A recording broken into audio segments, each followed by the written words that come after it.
আপনি কি শক্ত হতে হবে? প্রশাসনকে কাজ করতে হবে, প্রশাসনকে কাজ করতে হবে।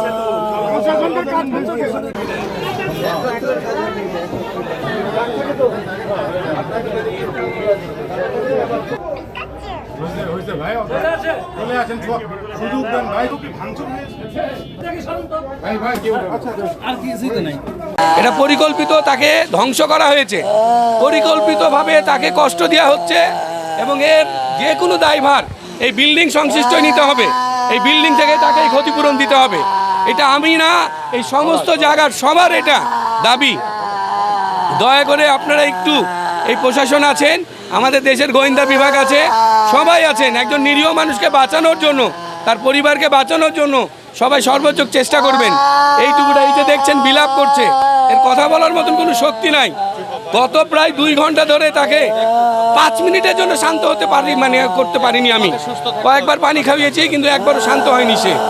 দয়া করে তার এই বিলাপ, তার শুধু এই আত্মনাদ, তার পরিবার ধ্বংস, তার স্থাবর অস্থাবর সব ধ্বংস। দয়া করে এই বাংলাদেশ, এই রাষ্ট্রীয় যতগুলো গোয়েন্দা বিভাগ আছে, দয়া করে এটা উদ্ধার করে দেন।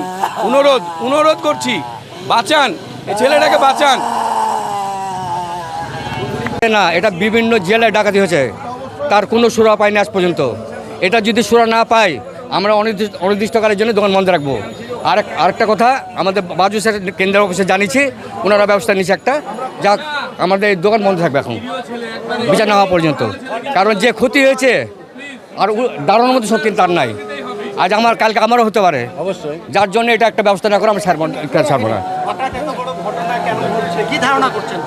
ধারণা এখন কী করে বলবো? এখন যেমন এখানে একটা বোর্ডিং আছে, এখানে একটা বোর্ডিং আছে, মেয়ের ব্যবসা করে, রাত 2টা 3টা 4টা পর্যন্ত মদ খেয়েছে না আছে, ঠিক আছে। আমরা অনেক চেষ্টা করছি, উঠানো হয়নি। আর কী ব্যাপারে হয়নি বলতে পারবো না, আপনারা বুঝতে পারছেন কী ব্যাপারে হয়নি, এটাই হলো কথা। এখন আপনারা একটু সহযোগিতা করুন আমাদেরকে, এটা যেন আমাদের উদ্ধার হয়, না ছেলেটা কিন্তু মারা যাবে। আমরা নিরীহ ব্যবসায়িক, ব্যাস।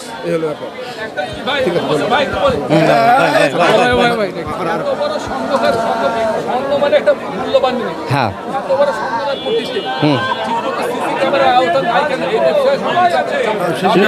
সিসি ক্যামেরা আছে তো আমাদের এই দোকানে, সব আছে। ভিতরে কয়েকটা নাই, কিন্তু বাইরে সব আছে। হ্যাঁ, ওইখানে ওই যে ওই মোড়ে আছে সিসি ক্যামেরা, ওইটা প্রশাসনের, ওটা ক্যামেরা, ওটা প্রশাসনের। হ্যাঁ, এবং প্রশাসন আমাদেরকে যথেষ্ট হেল্প করে, ওখানে প্রতিদিন রাখতে থাকে না, হ্যাঁ থাকে, কিন্তু কালকে কি জন্য হলো না বুঝতে পারলাম ব্যাপারটা। এটা আসলে ভয়ানক ব্যাপার। আনুমানিক 200 ভরি সোনা ছিল, 1200 ভরি চাঁদি, আর 20 থেকে 25 লক্ষ টাকা ক্যাশ টাকা। উনি হলো বিভিন্ন দোকানের কাজ কাম করে, হ্যাঁ, আমরা কাজ দিই ওদেরকে। এই হলো ঘটনা। সোনাটা বেশি, হ্যাঁ বেশি থাকছিল। এই আমাদের অনেক দোকানদারের সোনা থাকা হয়েছে।